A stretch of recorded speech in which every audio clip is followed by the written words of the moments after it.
안녕하신가요? 저는 흔히 지나가는 말로라도 예쁘단 소리를 들어본 적 없는 40대 후반의 이혼녀입니다. 그런 제가 전 남편에게 완벽하게 복수한 최고의 사연을 여러분께 들려드리고 싶어 이렇게 글을 쓰고 있네요. 그리고 만약 여러분도 저와 같은 상황이 된다면 저희 아빠처럼 현명하게 처리하셨으면 해요. 말했다시피 저는 여자 평균 외모보다 조금 딸리는 편에 속해요.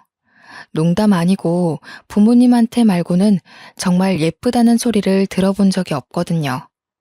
30대 중반이 될 때까지 모태솔로로 있었다면 말 다 한 거 아니겠어요? 예쁘다는 소리는 못 들어봤지만 귀에 딱지 앉을 정도로 많이 들어본 말이 따로 있었는데요. 제 부모님은 두 분 다 변호사이시거든요.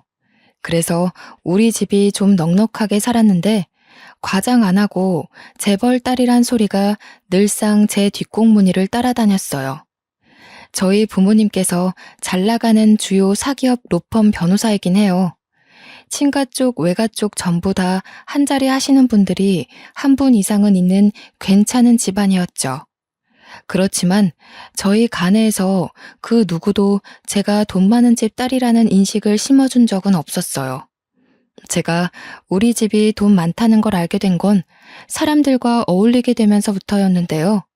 그 대표적인 것이 학교였죠. 친구들과 얘기하다 보면 자연스레 집안의 분위기나 사정, 부모님 직업 등 어느 정도 얘기를 하게 되잖아요. 학교 다닐 때 그런 식으로 생각 없이 대화를 나눴다가 소문이 쫙 퍼졌고 선생님들도 수업할 때면 한 번씩 언급하곤 했어요. 제가 법조인 딸이라는 걸 알고 제가 있는 반이라든지 제 앞에서는 학생들을 혼내거나 딱히 문제 삼을 만한 행동을 조심하기도 하셨죠. 학교뿐만이 아니었어요. 어딜 가나 그런 대우는 제 삶에서 당연하게 되어가더라고요. 정작 저는 재벌이라고 칭할 만큼 살고 있는지 잘 실감을 못했어요. 하고 싶은 걸 하고 살긴 했다만 그게 재벌 소리 들을 정도는 아니라고 봤거든요. 그냥 아빠랑 엄마가 나란히 법조인이다 보니까 풍족하게 살아온 정도? 제 주변에는 사람이 늘 많았는데 저는 그저 제가 성격 좋고 매력적이라 받는 관심들인 줄 알았습니다. 그런데 아니더라고요. 다 제 돈 보고 접근하는 사람들 뿐이었는데 그게 남자들도 마찬가지였죠. 특히 남자들은 어디서 제 소문을 건너듣고 와서는 저한테 관심 있는 척 찝쩍거리곤 했는데요. 결국 마무리되는 대화의 방향은 전부 부모님 직업에 관한 이야기였어요. 완전 금수저 아니냐면서 부모님이 둘 다 법조인이면 돈이 얼마 들어오는 거냐? 어릴 적 한 달에 용돈은 얼마 받았냐? 너랑 결혼하는 남자는 완전 신데렐라 되는 거 아니냐며 하나같이 부모님 얘기, 집안 얘기, 돈 얘기. 그건 아무리 눈치가 없더라도 상대방이 제게 관심 없다는 걸 알 수 있을 분위기였죠. 그게 당연하리만큼 익숙하게 자라온 저는 이젠 사람이 먼저 다가오면 무슨 얘기할지 감이 잡히는 정도가 되더군요. 한 번은 대학에 입학했을 때 그런 적이 있었어요. 부모님 직업을 일부러 숨겨보기도 했는데 저는 그때서야 사람들이 딱 저만 봤을 때 생각하는 이미지를 알아차릴 수 있게 되었죠. 사람들이 저를 대하는 대우가 제 부모님을 알고 있을 때와는 180도 다르더라고요. 다들 예쁜 애들이랑만 친해지려고 했고 저랑은 굳이 필요한 이유 아니고서야 딱히 말을 길게 섞지 않았어요. 그렇다고 부모님 직업을 이용할 생각은 없었는데 어쩌다가 제 부모님 직업이 들통나게 되는 바람에 저는 또다시 그간 겪었던 대우를 받으며 아부받는 삶을 누리게 되었습니다. 모른 척하며 인사도 안 할 때는 언제고 다들 눈빛부터 돌변하여 제게 아는 체를 하는데 인생 참 허탈하더군요. 나는 부모님이 만들어 놓은 배경 속에서만 가치가 있는 사람인 걸까? 당시엔 이런 생각을 많이 했었답니다. 그렇게 많은 관심 속에서 온전히 저라는 존재를 봐주는 사람 하나 사귀지 못하고 대학을 졸업하게 되었습니다. 다들 저보고 부모님이 변호사니까 나도 부모님 길을 따라가는 거 아니냐고 하는데 아니요, 절대요. 살면서 변호사라는 직업이 주는 파워를 충분히 느끼긴 했지만 저는 한 번도 변호사에 대해 갈망한 적이 없어요. 너무 가까이서 부모님이 하는 일을 지켜보다 보니 변호사에 대한 매력이 오히려 반감되기도 했고 또 직업 때문에 제 가치가 가려지는 것에 신물이 난 상태라는 게 이유일 수 있겠네요. 그렇다고 부모님을 존경하지 않는 건 아니에요. 어디까지나 사회에서 동경의 시선을 받는 위치에 있다는 건 멋진 일이니까요. 변호사가 어떤 삶을 사는지 대강 알아버려서 변호사의 매력을 못 느꼈을 뿐이에요. 또 저는 법처럼 머리 쓰는 것보다 오히려 몸 쓰는 거에 더 관심이 가더라고요. 그게 옷을 만드는 일이었는데요. 문득 TV에서 한 다큐멘터리를 보고 눈길이 가기 시작했었죠. 당연히 옷 만드는 일 또한 아이디어 싸움이라 머리를 사용한다지만 부모님이 주구장창 하는 글씨와의 씨름이 아니라서 좋게만 보였고 사람의 손에서 만들어지는 창작물들이 심지어 멋있기까지 했어요. 그렇게 전공과 관련 없는 옷 만들기를 한참 알아봤습니다. 부모님께 얘기해 의류학원까지 등록하게 되었죠. 저희 부모님은 늘 제가 하고 싶은 일을 하며 지낼 수 있게 응원해 주셨기에 반박은 없었어요. 저는 그렇게 아무런 정보 없이 무작정 의류 세계로 뛰어들었습니다. 관심 가지고 시작해서 그런지 모든 수업이 재밌었고 손가락을 움직이며 작업을 할 때는 머릿속에 있는 잡생각까지 싹 씻겨나가서 좋더군요. 저는 빠른 시일 내에 의류학원에 꽤 잘하는 우등생으로 언급되기도 하는 지경까지 성장했어요. 옷에 대한 걸 많이 공부하고 배우다 보니 자연스럽게 저를 꾸미는 것도 시도하게 되더라고요. 물론 호박에 줄 긋는다고 수박이 되는 건 아니라지만 아주 가끔씩 용됐다는 소리를 듣곤 했는데요. 스쳐가듯 빠르게 지나간 칭찬이라도 그런 말을 들은 날이면 온종일 기분이 좋아 들떠 있었습니다. 저는 의료일에 완전 매료될 수밖에 없었어요. 제가 뛰어난 창작물을 만들어낼 때면 부모님 배경이 아닌 온전히 저로 봐주면서 제게 박수 쳐주는데 그게 그렇게 자존감이 올라가더라고요. 이 의류 계열은 특히나 개성이 강한 곳이라서 아이디어가 제일 중요했지 돈이나 외모는 그 뒷순이라는 것도 제가 이곳을 좋아할 수밖에 없는 조건이었죠.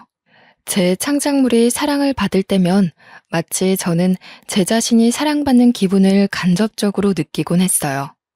그렇게 계속 패션 계통으로 깊이 들어가다 보니 점차 피팅 모델들도 접할 수 있는 기회가 많아졌는데요. 와, 모델들이라서 그런지 피지컬이 일반인들과 남다르더라고요. 그 사람들 외모를 자꾸 훔쳐보게 되는 제 자신을 느꼈어요. 그러다 한날은 정말로 이상형인 남자를 보게 된 날이 있었는데 마침 그 모델이 제가 만든 옷을 입고 촬영을 하게 된 겁니다. 제가 만든 창작물이 어떤 구도에서 포인트가 살고 어디를 좀 더 손봐야 할지를 확인해야 되는 자리에서 저는 정작 그 모델 얼굴만 구경하느라 제대로 체크 못하는 실수를 저지르기도 했어요. 제가 의류학원을 다닌 지 꽤 되었고 어느 정도 동료들과 친해진 사이에서 자연스레 제 부모님의 배경이 수소문난 상태였는데요. 얼굴 자주 보는 사람들은 제가 잘 사는 집 딸인 줄 알고 과거 학교 시절처럼 그걸 토대로 제게 다가오기도 했지만 제가 면역이 생겨 그 정도는 가볍게 쳐낼 수 있었어요. 모델들이 제게 대하는 태도도 마찬가지였어요. 동료들 말로는 모델들이 욕망이 많다던데 그래서 제가 잘 사는 집 딸이라 잘해준 것도 있었을 거예요. 근데요, 정말 신기하게도 제가 이상형으로 봤던 모델 한 분만 저를 대하는 태도가 좀 다르더라고요. 물론 미소도 좋으시고 저한테 친절하고 배려 많았어요. 하지만 다른 사람들에게까지 같은 태도를 취한다는 거죠. 이게 아무것도 아닌 것처럼 보여도 저에게는 정말 중요한 포인트예요. 여태 저한테 잘해줬던 사람들, 특히 남자들은요, 저한테 잘해주다가도 다른 데서 본래 인성이 튀어나오곤 했어요. 그런데 그 이상형 모델은 아니었다고요. 세트장에 있는 모든 직원들에게 일관되게 친절하고 사려 깊었다니까요. 정말 빈틈없이 바른 사람이었다는 거죠. 이건 그 사람이 태생부터 좋은 사람이라는 증거예요. 그 사람도 뒤늦게 제 배경을 알게 되었지만 알기 전과 같은 자세로 저를 대해준다는 게 제가 더 빠지게 된 중점이었습니다. 외모도 훌륭한데 인품까지 올곧았고 무엇보다 저를 돈으로 보고 다가오는 사람이 아니었잖아요. 다들 제 집안 배경에 한마디씩 던질 때도 그 남자는 아무런 질문도 안 했어요. 오히려 저보고 손이 꼼꼼한 것 같아요. 이 옷 정말 제 타입이에요. 웃는 게 참 매력적이시네요. 이런 말만 하면서 저 자체를 궁금해하고 눈여겨봐주는 사람이었습니다. 살면서 이런 대접은 처음 받아봤기에 저는 어느 순간부터 남편을 짝사랑하게 되었어요. 이 남자를 놓치면 또 언제 이런 남자를 만나게 될지 몰라서 조급한 마음이 드러났던 건지 저도 모르게 제 마음을 너무 티내고 있었더라고요. 주변에서 제가 그 남자를 좋아한다는 게 소문이 났을 정도니까요. 망했다고 생각했어요. 제가 너무 티내는 바람에 그 남자가 도망갈 거라고 봤거든요. 그런데 이게 웬일이겠습니까? 남편이 부담스러워 피하기만 했는데 어느 날 일도 없는데 저를 찾아왔더라고요. 정확히는 제가 작업 마칠 때까지 학원 앞에서 기다리고 있었죠. 그러면서 그 자리에서 바로 제게 같은 마음임을 고백받았어요. 와, 진심으로 소리 지르고 싶었어요. 저는 그렇게 동화 속 공주가 된 기분으로 왕자 같은 남편과 사귀게 된 겁니다. 남편은 연애 시절에도 굉장히 좋은 남자였어요. 아무래도 저희 둘의 외모 차이가 심하다 보니 주위에서 쏟아지는 이상한 눈초리가 많았거든요. 여자가 돈이 많은가 봐 이런 소리도 들었는데요. 그때마다 제가 자존감 낮은 모습을 보이면 남편이 늘 해주는 말이 있었어요. 다른 사람 말 신경 쓰지 말라고.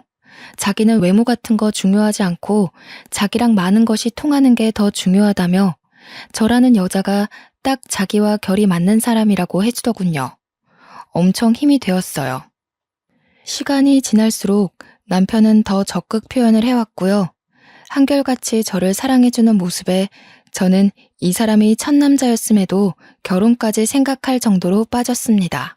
당연히 결혼을 생각할 수밖에 없었어요. 남편은 제가 야간 수업 때문에 늦는 날마다 밤길 위험하다며 먼 길을 마중 나와서는 집에 데려다 주던 사람이었으니까요. 솔직히 이건 진짜다라는 생각 들지 않나요? 제가 30대가 되기도 했고 남편에게 은근슬쩍 결혼 얘기를 한번 꺼내봤어요. 1년도 안 되게 연애 기간이 짧았는데 그땐 그저 연애 기간이 길면 이 남자를 놓치게 될 것 같은 거예요. 좀 조급했던 거죠. 말하자마자 후회했지만 역시 남편은 100점짜리 남자였어요. 자기가 먼저 말했어야 하는데 제가 먼저 청혼하게 해서 미안하다고 하는 거 아니겠습니까? 그렇게 우리는 만난 지 1년도 안 돼서 수월하게 결혼까지 꼴이나게 되었습니다. 한 번도 부자 부모를 둔 것에 어깨가 올라간 적은 없었는데 처음으로 부모님의 재력에 감탄을 했는데요. 제가 외동이었어서 그런지 부모님이 최상급의 결혼식을 만들어 주셨어요. 웬만한 사람들은 시도해보지도 못할 수준의 결혼식이 완전 최고급 루트로 쫙 진행되었거든요. 저를 돈 보고 탐냈던 남자들도 하객으로 왔는데 다들 저를 보고 농담 삼아 네 남편 완전 땡 잡았네 라며 시답잖은 소리를 하더군요. 그렇게 저는 이상형과 결혼 생활을 하게 되는 기적이 생겼습니다. 집도 차도 혼수도 우리 부모님이 하나밖에 없는 딸이라며 거창하게 퍼부어 주셨어요. 덕분에 남편과 저는 이제 막 돈을 버는 풋내기였음에도 갑부처럼 살림을 시작할 수 있었죠. 저는 결혼을 하면서 사연으로 봤던 경제적 어려움도 없었고 남편에 대한 고충도 없고 분가로 시작하는 덕에 시댁살이도 없어서 제 결혼 생활은 남편과 둘이 꽁냥대며 마냥 평탄하기만 할 줄 알았습니다. 그저 연예인처럼 멋진 남자를 남편으로 뒀다는 게 그 당시에는 성공했다고 생각했었어요.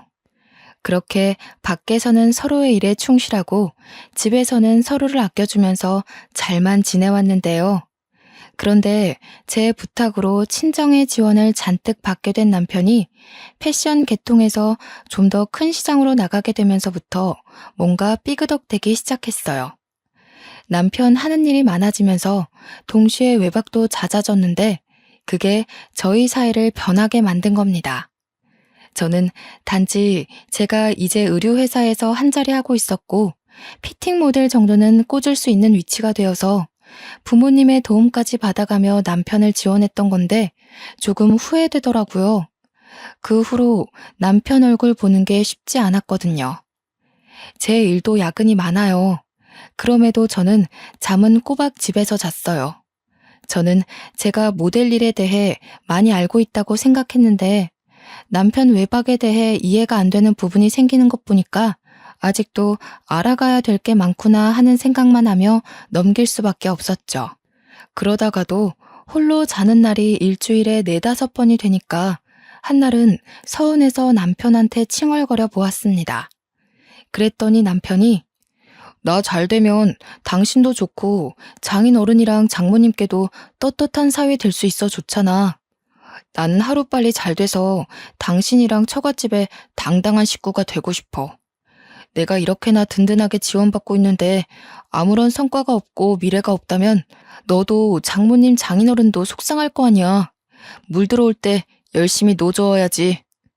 몰랐는데 남편이 잘난 친정 때문에 알게 모르게 자존감이 낮았나 봅니다. 전장에서 전투적으로 싸우고 있는 남편에게 다 버리고 빨리 돌아오라 투정 부리는 부인이 된 기분이었어요. 창피했다는 거죠. 그래서 그 뒤로는 남편의 열정을 응원하며 계속 지원했어요. 얼굴 보는 날이 많이 없더라도 전화를 많이 하니까 그걸로 위안을 삼으면서요. 그러던 한날 오랜만에 남편이 일찍 일을 쉬게 되는 날이 있었는데요. 그날이 저희 부부관계에 금이 가도록 만들 사건의 불씨가 될 줄은 상상도 못했어요. 오랜만에 보는 남편이라 신나기도 했고 그렇다 보니 장난기가 생겨서 남편한테 서프라이즈 해주려고 몰래 일을 반차내고 집에 왔습니다. 때마침 남편이 화장실에 있더라고요. 놀래켜주기에 적절한 상황이라 급히 안방에 숨으려는데 남편 폰으로 전화가 오는 겁니다. 생각 없이 그쪽으로 시선이 갔어요. 누나 이렇게 떠있더군요. 근데 이상했어요. 누나? 남편은 밑으로 남동생만 하나 있지 여자 형제가 없거든요. 연애할 때도 저한테 여자를 잘 못 믿어서 비즈니스가 아니고서야 사적으로 연락처를 주고받아 본 건 제가 처음이라고 했었죠. 그런데 누나라니, 그렇다면 누나라는 사람은 일로 만난 사람인가? 꼬리에 꼬리를 무는 생각 때문에 계속 울리는 휴대폰에서 시선을 못 떼겠더라고요.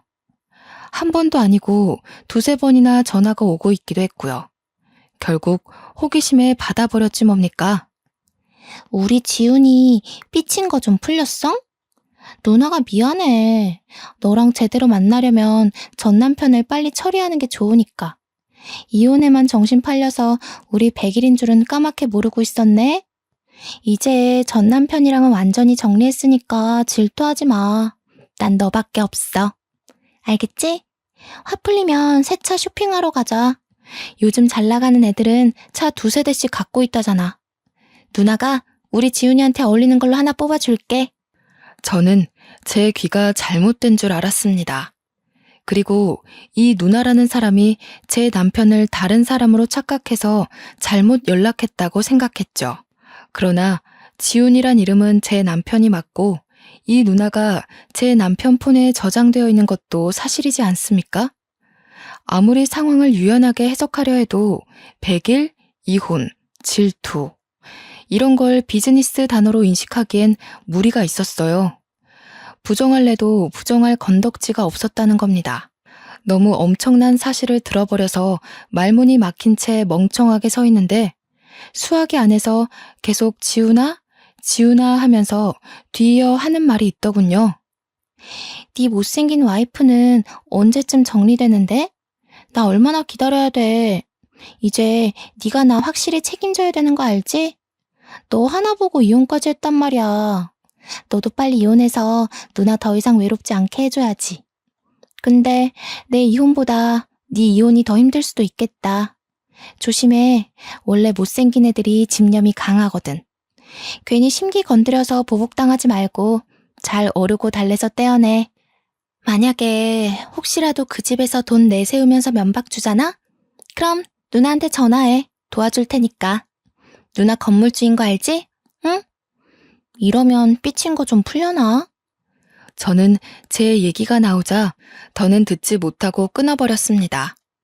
끊고 났는데도 머릿속에서 못생긴 와이프, 이혼, 집념 이런 말들이 떠나질 않더군요. 그때 남편이 욕실에서 나오는 소리가 들려서 침대 위에 그대로 폰을 올려놓고 상황을 모르는 척 해버렸어요. 당시에는 그저 너무 당황해서 뭐든 아닌 척 해야 할 것 같았거든요. 저를 보자마자 남편이 좀 많이 놀란 것 같긴 했는데 여느 때처럼 언제 왔냐고 다정하게 물으며 보고 싶었다고 안아주더군요. 그렇게 보고 싶고 기다렸던 남편인데 누구보다 나를 사랑해주는 남편의 품에 안겼는데도 머리가 텅 비어있기만 했어요. 이게 뭐지 싶더라고요. 제가 들은 건 분명 명백한 사실이 맞아요. 그렇지만 어떤 반응을 보여야 할지 모르기에 일단 부정하는 방향으로 태도를 잡았습니다. 그 전화는 확인되지 않은 모르는 여자의 말이고 아직은 남편을 향한 일말의 신뢰를 놓기 싫었으니까요. 남편은 저한테 여전히 진심이고 잘하는데 저보고 볼 때마다 예쁘다고 해주고 결혼해줘서 고맙다고 하는데 절대 바람이 아닐 거라고 생각했어요. 그렇게 믿고 싶었던 것 같네요. 근데요, 이젠 정말 빼도 박도 못할 일을 목격하게 됐지 뭡니까? 그날 남편 폰으로 그런 전화를 받고 나서 신경 안 쓰고 싶어도 계속 그 여자 말에 신경 쓰이더라고요. 일할 때는 물론이고 언제 어디서 뭘 하든 한참 동안이나 그 전화가 제 머릿속을 지배하는 수준이었어요. 그러던 한날 회사에서 워크숍을 간다고 제가 1박 2일 집을 비우게 됐는데요. 워크숍을 갔지만 내내 컨디션이 안 좋았어요. 아무래도 그날의 일을 너무 신경 쓰는 바람에 일이나 모임에 전혀 집중을 못했고 그 때문에 끼니도 제대로 못 챙겼더니 갈수록 몸도 안 좋아지더라고요. 하늘 수 없이 양해를 구하고 워크숍을 일찍 빠지게 됐는데 여기서 제가 목격한 일이 참 충격적인 겁니다.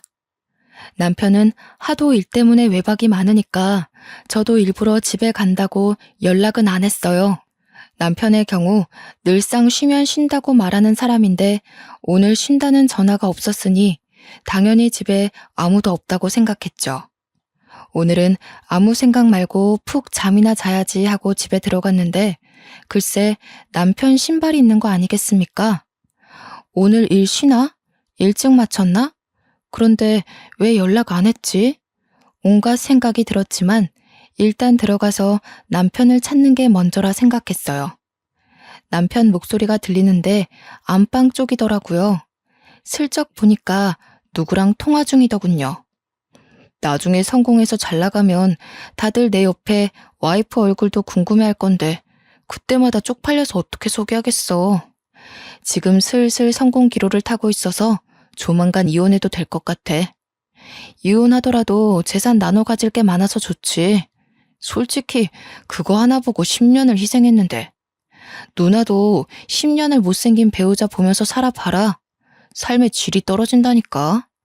오죽했으면 내가 애도 안 가졌겠어. 하긴 그래. 원래 끼리끼리 살아야 되는 거야. 그래서 내일은 누나 보러 올 거야? 어제 네가 와이프랑 같이 있어줘야 돼서 못 온다고 했을 때 좀 서운하더라. 물론 네가 아직 이혼 전이라서 와이프한테 네 속셈 안 들키려고 계속 연기해야 되는 건 이해하겠는데 서운한 건 별개의 문제라고. 서운할 게 뭐가 있어. 내가 진심으로 좋아하는 건 누난데. 합의 이혼으로 가려면 와이프 너무 몰아세울 수 없어서 그래. 내 마음이 어떤지 잘 알면서 꼭 이리 귀엽게 애교 부리더라. 그리고 내일은 와이프 오는 날인데 내일까지 같이 자는 건 절대 못해. 와이프 안 그래도 얼굴 안 되는데 나이 드니까 더 못 봐주겠더라고. 누나처럼 예뻐야 매일 밤이 설렐 텐데 나 이 집에만 있으면 감정이 메말라. 남편은 그 누나라는 사람이랑 통화 중이었어요. 그걸 방 밖에서 몰래 듣고 있는 제 처지가 참 비참했죠. 부모님이 준 내 집인데도 마치 객식구인 것 마냥 숨죽인 채 모습을 감추고 있는 것이 참 제가 생각해도 못났더라고요. 정말 충격의 연속이었어요. 그렇지 않아도 지끈했던 머리가 더 아파오는 지경이었습니다. 저는 그대로 집을 나와버렸어요. 그마저도 남편이 제 소리를 들을까봐 도둑고양이처럼 발소리를 죽이고 나왔죠. 집을 나왔는데 너무 배신감이 치가 떨려서 한동안 아무것도 할 수가 없더라고요. 대문 앞에 가만히 서 있다가 결국 생각해낸 것이 친정을 찾아가는 것이었습니다. 부모님은 당시 두 분 다 야근 중이셨는데 제 전화를 받고 급히 집으로 복귀하셨어요. 아이를 안 가진 이유가 뭐? 10년간 참고 산 게 뭐? 뭘 뜯어먹는다고? 내 이 자식을 그냥 절대 이대로 못 둬. 감히 겁도 없이 법조인 처가를 두고 사기 행위를 벌여? 김서방도 알 거 아니야. 너희 엄마가 이혼 전문 변호사라는 걸. 그걸 알고도 그런 강큰 짓을 한 거면 그 대가가 얼마나 무서운지 겪게 해줘야지. 김서방 참 용감하기도 하네. 넌 왜 진작에 말 안 했어? 언제부터 혼자 그렇게 알았던 거야? 며칠 됐어. 솔직히 나랑 남편이 한 이불 덮고 산 세월 벌써 10년이잖아. 그 10년 동안 한결같이 나만 봐준 사람이고 남편이 바람 폈다는 걸 믿고 싶지 않았어. 진짜 좋은 사람이었는데 도무지 받아들이기가 어렵더라고. 사실이 아닐 수가 없을 만큼 증거가 확실했는데 바보같이 그런 꼴을 보고도 아니라고 믿고 싶었어. 이거 당연히 이혼할 수밖에 없는 거지? 사실 그게 좀 무서워.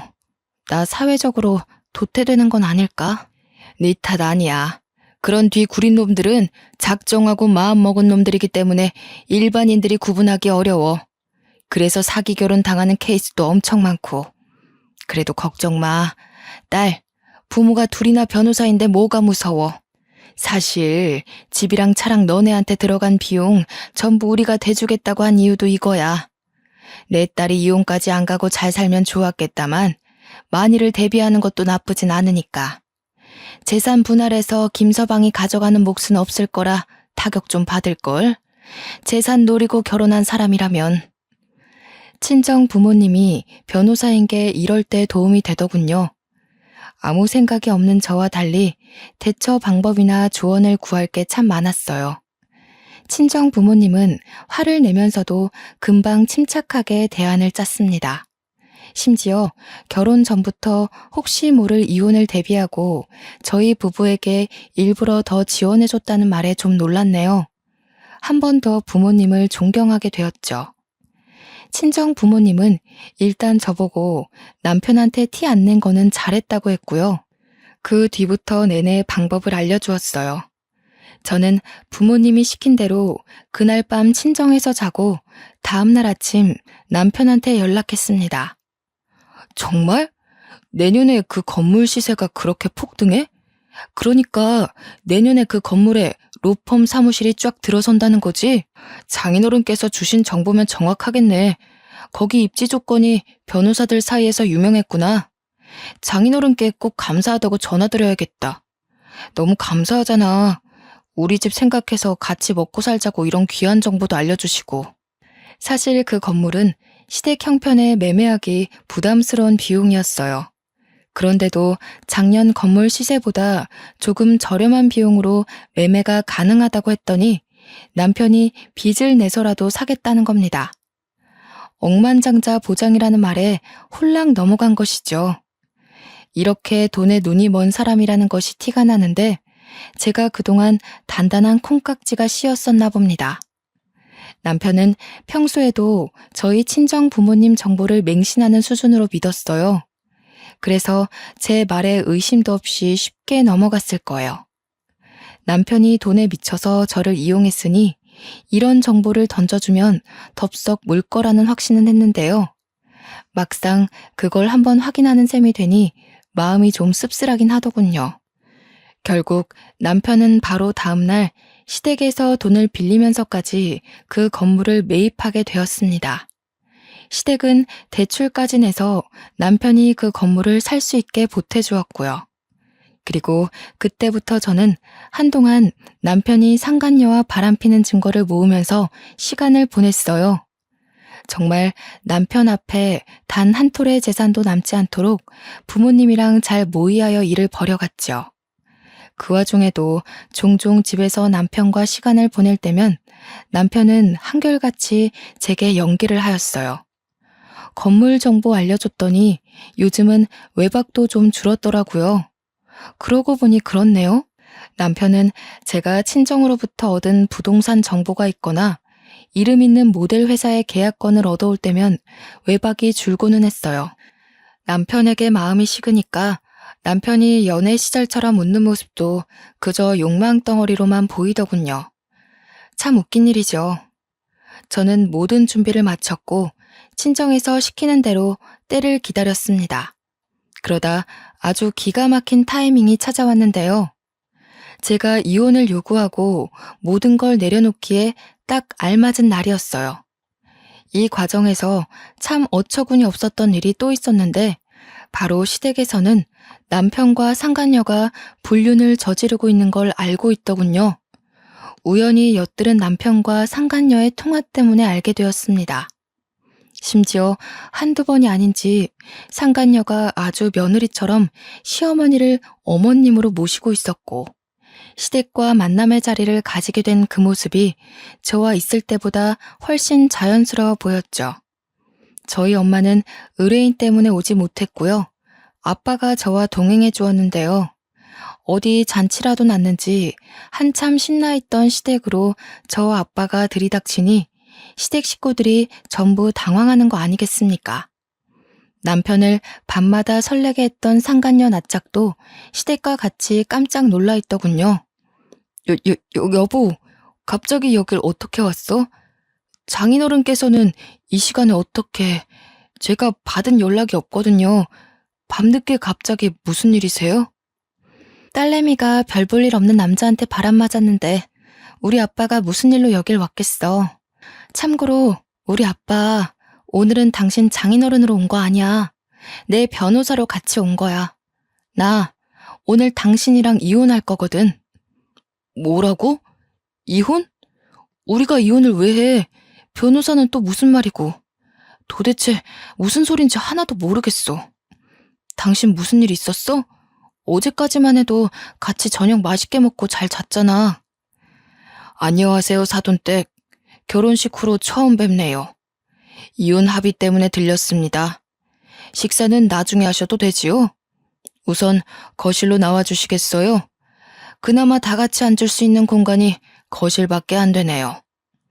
이혼이라니요? 무슨 말씀하시는 건지 모르겠는데요. 사돈, 저희 아들이 뭐 실수라도 했나요? 며느리랑 싸웠다는 말도 들은 적이 없는데 갑자기 이러시는 이유를 모르겠네요. 잘 살고 있는 애들을 두고 뜬금없이 이혼이라니요. 다짜고짜 오셔서 앞뒤 설명도 안 해주시고 아무리 사돈지간이라지만 좀 무례한 거 아닌가요? 다른 사람도 아니고 사돈 입에서 무례라는 말이 나오는 건 기분이 좀 나쁘네요. 지금 저기 상간녀를 떡하니 앉혀두고 뻔뻔하게 연기하시는 겁니까? 잊으셨나 본데 저 변호사입니다. 사돈어른, 저 일평생 변호 일만 해온 사람이에요. 제가 저런 허접한 상간녀 하나 구분 못하는 신참처럼 보이진 않지 싶은데요. 아빠는 한순간에 차분하고 조리 있게 말하며 시댁 입을 싹 다물게 만들었어요. 분위기가 조용해지자 다시 제 남편에게 다가가 법 조항까지 읊어가면서 이혼 서류를 내밀었죠. 무슨 말씀이세요, 장인어른? 그런 게 아닙니다. 장인어른이 생각하시는 그런 방향 아니에요. 불륜이라뇨. 제가 아내를 두고 어떻게 그런 오해세요? 오해? 자네는 내가 호구로 보이나? 내가 자네 같은 사기꾼을 한 달에 300명 이상을 만나는 사람이야. 그 더러운 기질 하나 못 알아봐서 상황을 이렇게까지 끌고 왔을 것 같아? 우리가 겨우 하루 의심해서 이러는 걸로 보여? 내 딸이 자네가 불륜 행위 싸지르는 거 증거까지 차곡차곡 모았는데 여기서 대화로 따지고 싶은 말이 많지만 우리 딸이 또 상처받게 할 수 없어서 그것까진 참는 거야. 상간녀를 앞에 두고도 뻔뻔하게 아닌 척하는 시댁 식구를 보니 아빠도 저도 열이 받을 수밖에 없었어요. 화가 난 아빠는 변호사 체면까지 내려놓으며 법으로 협박을 하더군요. 시댁 전체를 거짓골로 만들고 싶지 않으면 당장 합의 이혼 진행하자고 겁을 준 거죠. 아빠가 협의 절차를 줄줄이 설명하다가 재산 얘기까지 뻗쳤는데 시댁은 정말 겁을 먹고 꿀먹은 벙어리가 되어 있었습니다. 하긴 뭘 알아야 저희 아빠한테 대항을 하겠죠. 잠깐만요. 장인어른, 이렇게 이혼하시면 장인어른 쪽에서도 손해일 텐데요? 저처럼 가진 것 없는 사위한테 재산 나눠주기 아까워서 잠이나 편히 주무시겠어요? 변호사시면 더 잘 아실 거 아닙니까? 딸을 더 괴롭게 만들 셈이신가요?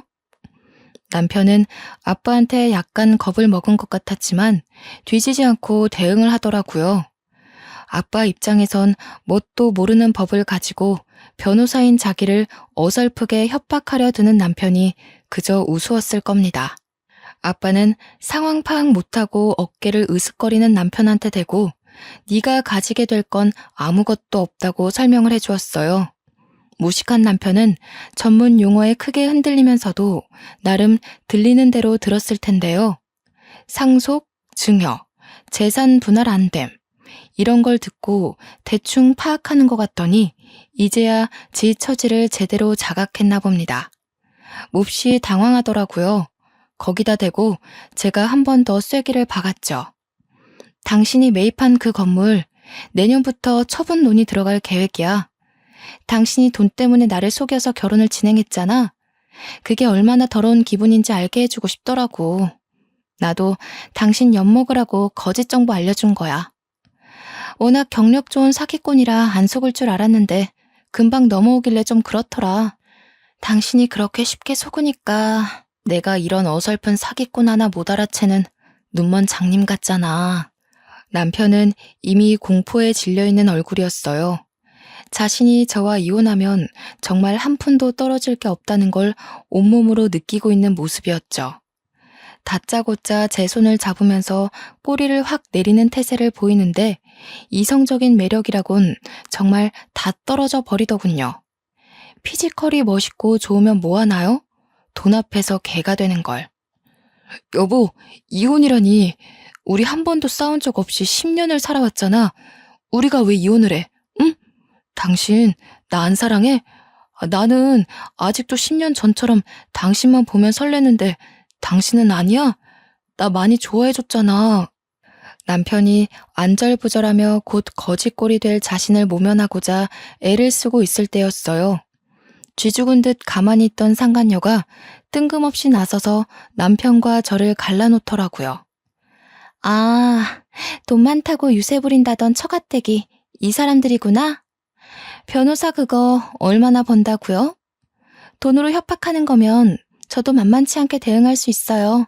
저 건물 2개나 있는 사람이거든요. 이 남자 제가 먹여 살릴 수 있으니까 사람 돈으로 깔보는 짓 그만하세요. 돈으로 협박하는 걸로 보이세요? 지금 법으로 협박하는 겁니다. 그쪽이 내 남편 껍데기에 빠져서 불륜 저지르던 증거물이 내 손에 있다고 했죠? 깔끔하게 해결되길 원하신다면 적당히 눈치 보고 빠지시죠. 이혼도 하셨다는 분이 남의 가정 파탄낼 만큼 낯짝 두꺼울 입장은 아니잖아요? 그쪽 전 남편은 당신이 바람나서 이혼당한 거 알고는 있는지 모르겠네. 뭐라고? 웃기는 년이네. 여기서 내 이혼 얘기가 왜 나와? 뭐 이런 모저리 같은 게 다 있어. 생기다 만 것처럼 생겨서는. 너 왜 지훈 씨가 외박 많이 했는지 아니?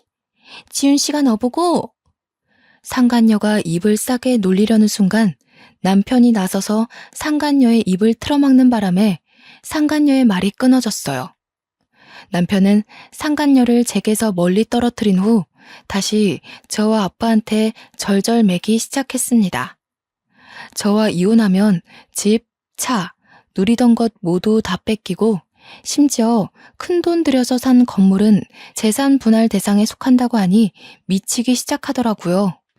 자기가 가진 건 건물밖에 없는데 그걸 저한테 나눠주는 게 아깝기도 했을 겁니다. 남편은 자기가 불리한 상태라는 걸 잘 알고 있었어요. 그 똥마려운 강아지 같은 마음이 시댁 식구들에게도 전해졌나 봐요. 시댁도 뒤늦게 상황 파악하고 사돈어른 우리 사이에 왜 이러냐고 자기 아들이 워낙 모자란 애인데 잠깐 미쳐서 실수를 했다면서 태세 전환을 하는 거 아니겠어요? 그러더니 갑자기 옆에 있던 상간녀를 집에서 나가라고 독촉하며 내쫓기까지 하는 겁니다. 상간녀가 남편한테 도움을 청하며 소리를 질렀다만 남편은 들은 척도 안 하고 저한테만 매달려 있었어요. 남편은 지금 자기 앞날과 상관없는 건물주 여자가 필요한 게 아니었으니까요. 시댁에서 대출까지 받아 건물을 샀는데 이대로 저와 끝나면 빚만 생기는 거잖아요. 사랑이고 뭐고 눈앞에 닥친 빈털터리 신세 때문에 목숨을 오가는 상황인데 상간녀가 눈에 들어오겠습니까? 길게 끌어봤자 사돈 쪽이 명백히 불리하고 손해를 보게 될 겁니다. 그간의 인정도 있고 사돈 체면 생각해서 애들 관계를 합의 이혼으로 마치려고 하는 거니까 협조해 주시죠. 이쯤에서 정리하는 게 제일 무난한 해결이란 걸 아셨으면 좋겠네요. 얼른 도장 찍게, 김서방. 장인어른, 제가 어떻게 하면 용서해 주시겠어요? 다시 생각해 주시면 안 될까요? 제가 정말 잘못했습니다. 다시는 와이프 두고 다른 생각 안 할게요. 근데 이대로 끝나면 저희 집 진짜 거지 돼요. 굶어야 될지도 모른다고요. 자네 때문에 내 딸이 버린 세월이 무려 10년이야. 더 좋은 남자 만나서 살림 꾸려나갈 수 있는 기회를 막은 것도 자네 때문에 10년이나 걸렸어. 내가 진작에 알아보지 못해서 우리 딸이 이런 몹쓸 짓을 당한 것 같아 괴로워 미치겠거든. 네 장모 되는 사람은 지금 의뢰인 때문에 같이 못 왔는데 그만으로도 다행인 줄 알아. 나보다 네 장모가 더 피도 눈물도 없는 사람이니까. 사돈, 제가 애를 잘못 키웠어요. 제가 대신해서 이렇게 싹싹 필 테니까 우리 애는 한 번만 봐주시면 안 될까요? 정말 다시는 이런 일 없도록 혼쭐을 내놓겠습니다. 예? 제가 지금 바빠서요. 빨리 도장 찍게 김서방. 한 번만 더 같은 말 반복하게 하면 합의 이혼 접고 소송 들어갈 겁니다. 다들 그걸 원하시는 겁니까? 싹싹 빌던 남편은 거의 울면서 결국 도장을 찍었고 졸지에 시댁에 빚만 안겨준 불효자식이 되어버렸습니다. 상간녀도 당연히 소송했는데 이건 엄마의 도움이 컸어요. 시댁에 가서 초토화내지 못한 한을 상간녀 소송으로 풀더군요. 이혼 절차는 모두 마무리가 되었는데 제가 며칠간 고생하며 얻은 증거물을 왠지 법으로만 쓰기가 아깝더라고요. 저도 참 매정한 사람이었죠. 남편의 마지막 밥줄까지 끊어버리고자 패션 계통 사람들에게 모조리 뿌려버렸습니다. 제가 발 담그고 있는 이 계열의 단점이 워낙 입소문 빠르다는 거였는데요. 그런데 지금은 너무 큰 장점이 되어버렸네요. 남편 망하는 건 한순간이었고요. 남편과 함께 얼굴 팔린 상간녀 신상도 다 털렸다고 합니다. 이상형이면 뭐예요? 다른 놈들이랑 똑같은 도둑놈이었는걸. 이런 사람인 줄 알았으면 이상형이었어도 연애조차 안 했을 겁니다. 변호사 부모님 덕분에 모든 게 잘 해결했는데도 어딘가 모르게 마음 한구석이 씁쓸하더군요. 아무래도 결국 나 자체를 좋아해주는 사람은 없다는 걸 깨달은 거나 마찬가지여서일까요? 좀 슬펐네요. 상황이 불같았던 만큼 잊혀지는 것도 한순간이더라고요. 시끄럽던 제 주위가 빠르게 식는 덕에 일상이 제자리를 찾았어요. 그렇게 저한테 진심으로 다가와줄 남자는 결국 없는 건가 싶어 반 포기하며 지내던 중이었는데요. 제가 너무 공허해 보였는지 아빠가 한날 중견 변호사 한 명을 소개해 주는 겁니다. 딱히 연애를 하고 싶었던 건 아니었는데 아빠 생각해서 그냥 자리에 나가봤어요. 그런데 그분이 말투도 그렇고 특히나 생각하는 마음씨가 참 고운 겁니다.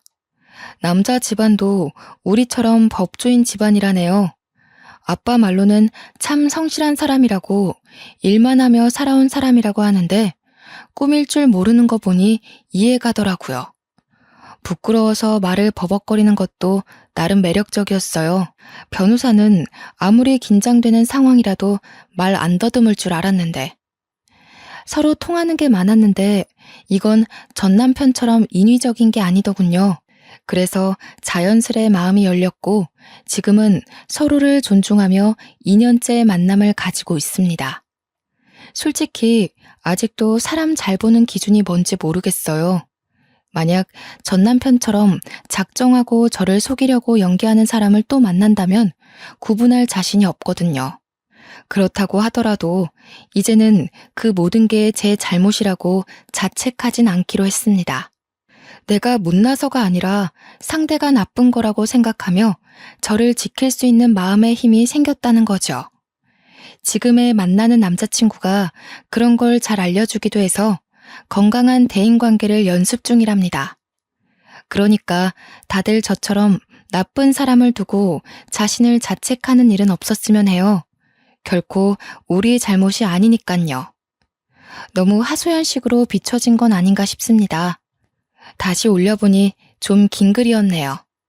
봐주시느라 고생하셨습니다. 고맙습니다.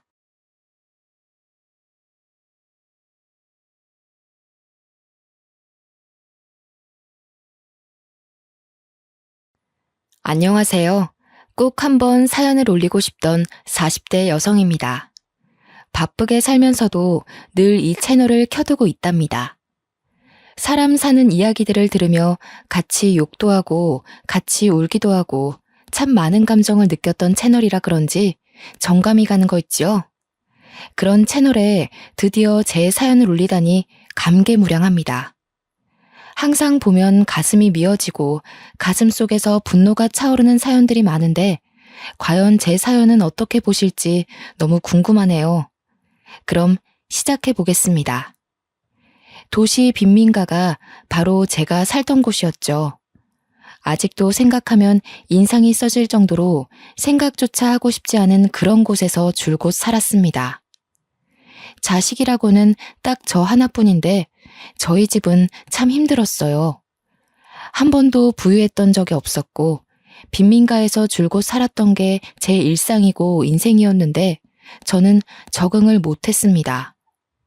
그곳에서 사는 내내 무서웠고 싫었고 두려웠죠. 방음은 기대도 할 수 없었기에 지나가는 행인들의 웃음소리나 싸우는 소리 등의 별소리가 다 들렸거든요.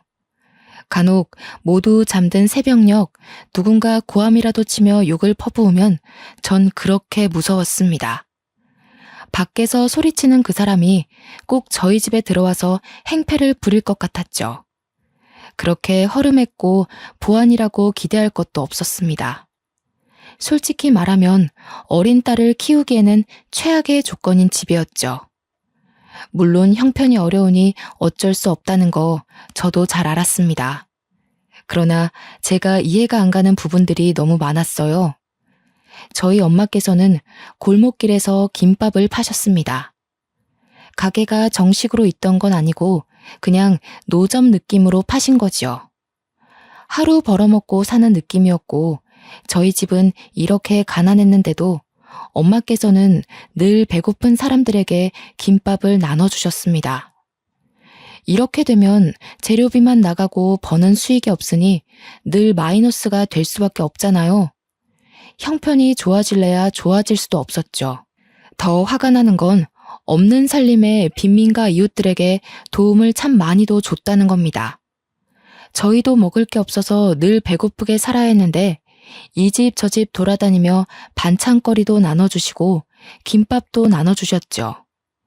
제 3자 입장에서 봤을 때는 참 훌륭하고 멋지다고 할 수 있지만 자식 입장에서는 결코 반가운 오지랖이 아니었습니다. 엄마가 이렇게 오지랖을 부리시며 살림을 마이너스로 만들고 있으면 아빠라도 바로 잡아주셨으면 참 좋았을 텐데 두 분은 아주 천생연분이셨죠. 아빠께서는 엄마 못지않게 참견이 많으신 분이셨고 뭔가를 보고 지나치지 못하는 성격이셨습니다. 예를 들어 누군가 괴롭힘을 당하는 것 같다 싶으면 그 현장에 가서 중재를 시키고 화해를 시킨 후 피해자 집까지 데려다주고 안전하게 들어가는 걸 봐야 직성이 풀리는 성격이셨죠. 너무 스트레스를 받았습니다. 정말 어린 나이에는 이런 부모님의 성향을 파악하지 못해서 그냥 저희 집은 가난한 줄 알았어요. 그런데 제가 겨우 10살쯤 되니 보이더라고요. 아, 우리 집은 가난할 수밖에 없구나 싶었습니다. 그래서 저는 이런 부모님께 10살 무렵 이른 사춘기가 온 아이 마냥 자주 투덜거렸죠. 엄마, 제발 김밥 좀 돈 주고 팔라고 했잖아. 나도 배고파 죽겠는데 왜 자꾸 다른 사람들만 챙기냐고. 엄마도 돈 주고 만들면서 왜 남한테 공짜로 주려고 그래? 엄마는 재료비 안 들어? 만드는 시간에 대한 돈은 누가 주는데? 아영아, 우리도 힘들지만 그래도 우리 식구들은 밥은 먹지? 정말 힘든 사람들은 이 밥 한 끼를 못 먹어서 고통스러워해. 조금 더 여유가 있는 우리가 베풀어야 하는 거야. 아, 우리가 왜 베풀기만 하냐고. 아무도 우리 집 안 도와주는데. 내 친구들이 뭐라는 줄 알아?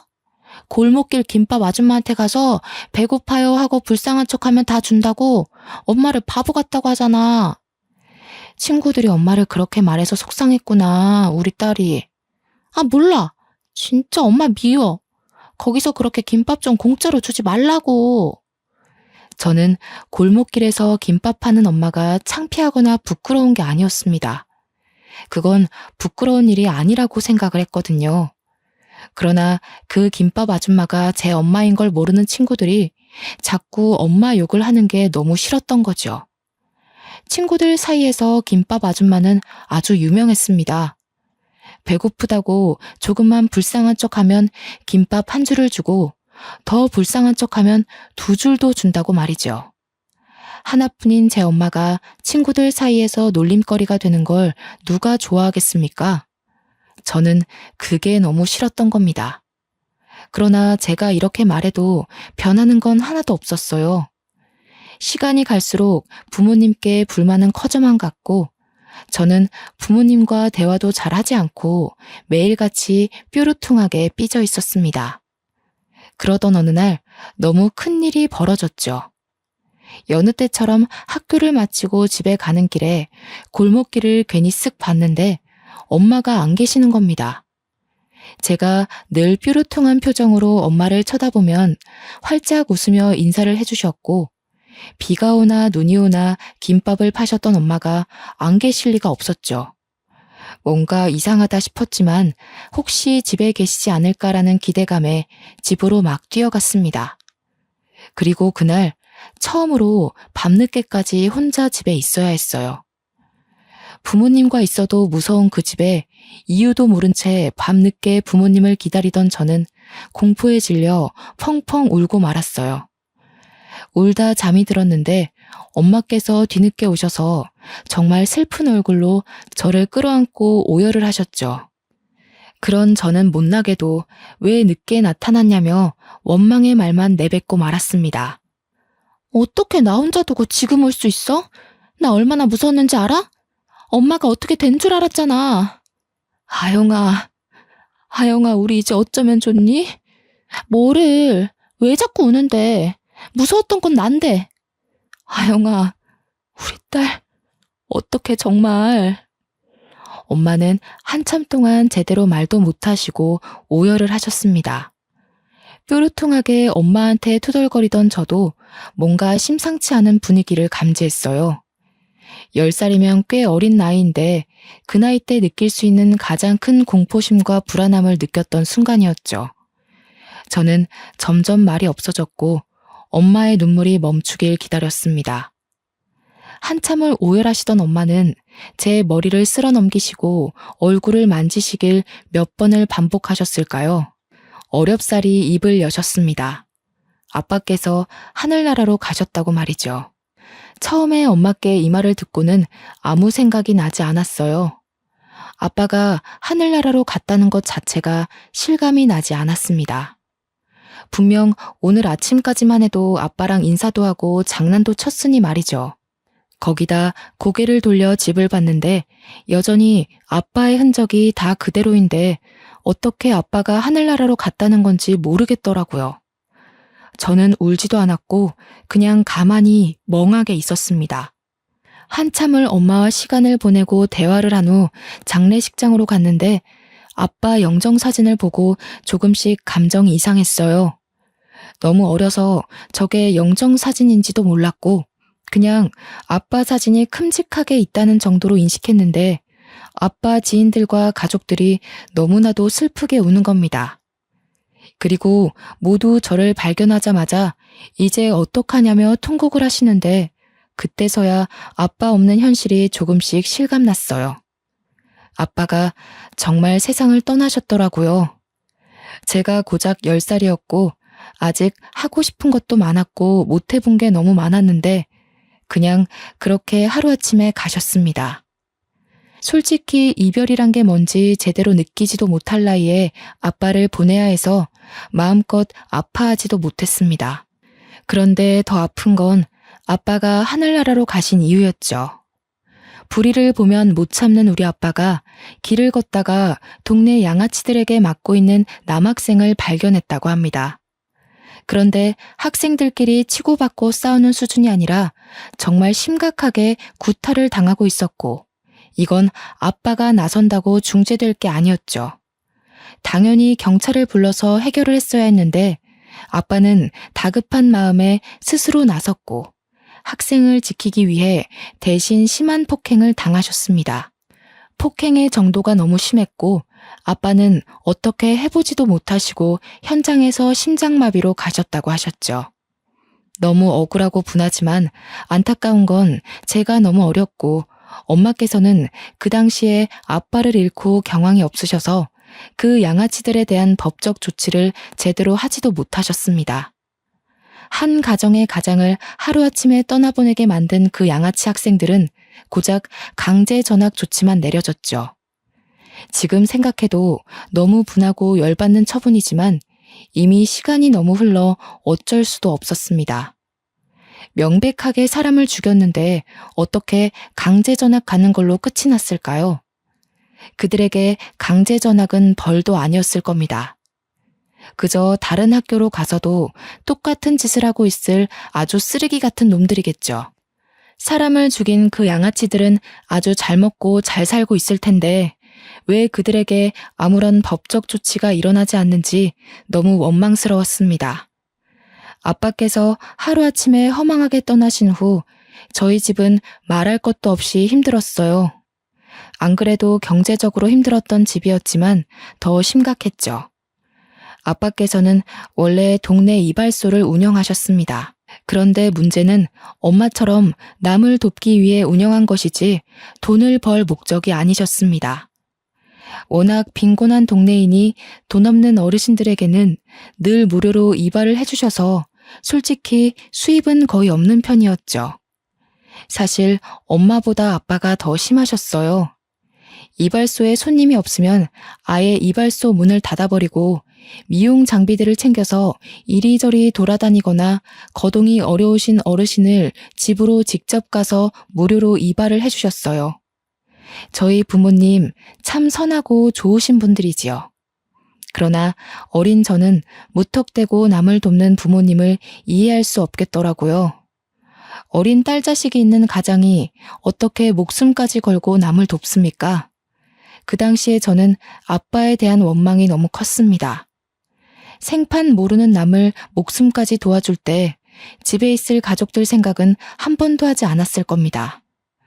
엄마도 아빠도 한평생을 이렇게 사셨던 분들이니 재산이랄 것도 없었고 엄마와 저는 생계 유지가 곤란했습니다.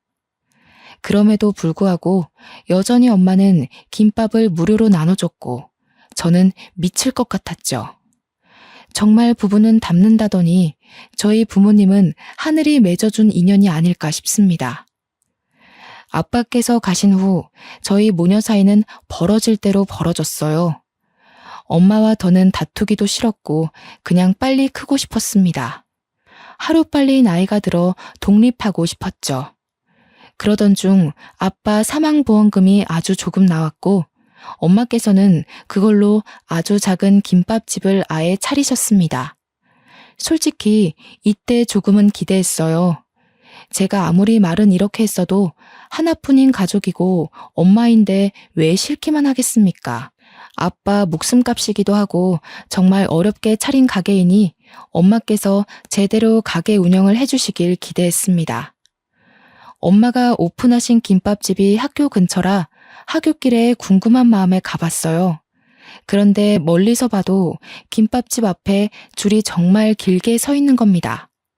전 너무 놀랐고 기쁜 마음과 자랑스러운 마음에 엄마께 달려갔죠. 거기에는 학교 친구들도 있었고 처음으로 저희 엄마라고 소개를 했습니다. 뭐야? 너도 김밥 먹으러 왔냐?